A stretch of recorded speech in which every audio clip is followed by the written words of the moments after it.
Bu tarafa gönder. Gel gel gel. Getir. O taraf çek. Çık. Güzel sizler. Abi şeyin yok. Nereye götürüyorsun? Ambulaşa koyalım. Bir dakika dur. Mehmet bir dakika. Mehmet bir dakika. Tamam. Tamam. Klimayı açtım. Tamam.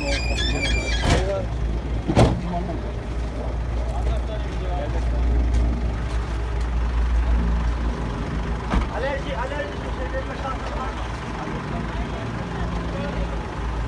Yok yukarıdaki ekibi götürüyorlar.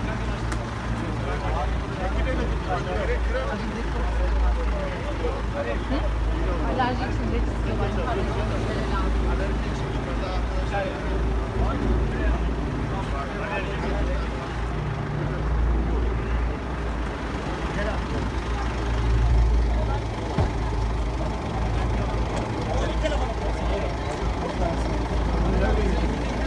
hangi köyden